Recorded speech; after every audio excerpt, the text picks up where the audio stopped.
Alert: Israel conducting an airstrike in Gaza overnight, saying that Hamas terrorists attacked Israeli troops on the ground there.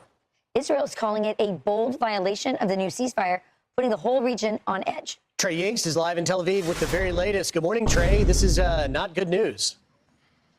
Yeah, hey guys, good morning. It's not good news. The Israeli military is currently striking the Gaza Strip. They say Hamas violated the ceasefire agreement. I spoke with one military official who said 2 separate attacks took place inside Israeli-controlled territory. One of them an RPG attack and the other a sniper attack conducted by Hamas. Most of the strikes this morning have taken place in the southern Gazan city of Rafah.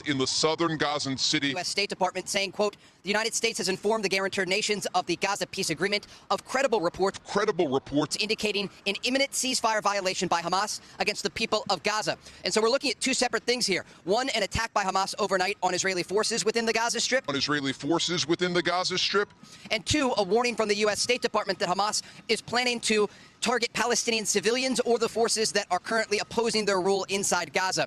All of this comes as Hamas released the bodies of 2 additional hostages overnight. We do know the name of one of those hostages from a kibbutz in the southern part of Israel. His name is Ronen Engel, and Israeli authorities released his name overnight after informing his family. This means that there are still 16 bodies belonging to hostages inside Gaza. Those bodies are supposed to be released by Hamas as part of this agreement, and they've been trickling out so far since the agreement went into place. But again, the latest information that we have right now, Israeli forces are indeed striking the Gaza Strip. The military confirms to Fox News after they say Hamas violated the ceasefire agreement. Guys?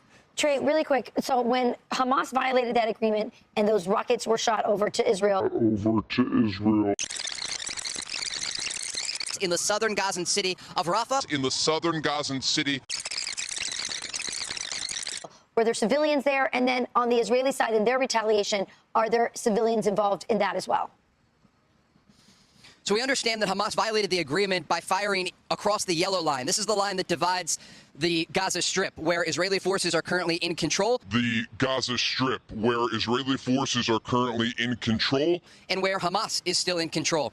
And according to this military official that I talked to, there were 2 separate attacks. One was an RPG attack, and the other was a sniper attack targeting Israeli forces within Gaza. The Israelis still control about 53% of the Gaza Strip as part of phase 1 of this agreement. If the ceasefire moves forward, they will pull back. But this yellow line will continue to be something that we talk about. Over the weekend, a Palestinian family was killed after an Israeli tank fired on their vehicle.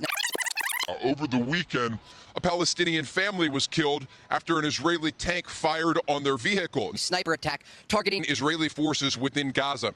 A Palestinian family was killed after an Israeli tank fired on their vehicle. Now, the Israelis say that vehicle crossed the yellow line in violation of the ceasefire, and after warning shots were fired, they targeted the vehicle.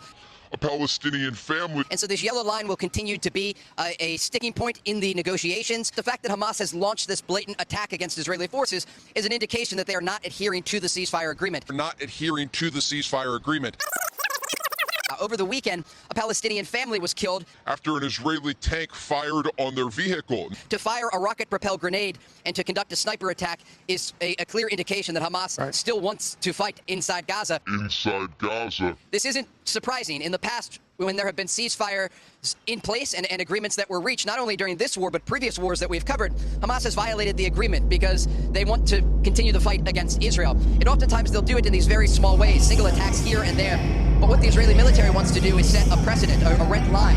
And so if any of these attacks happen, according to officials that we've spoken with, they will immediately respond because they want a level of deterrence. The issue here is if this spirals out of control and the ceasefire collapses.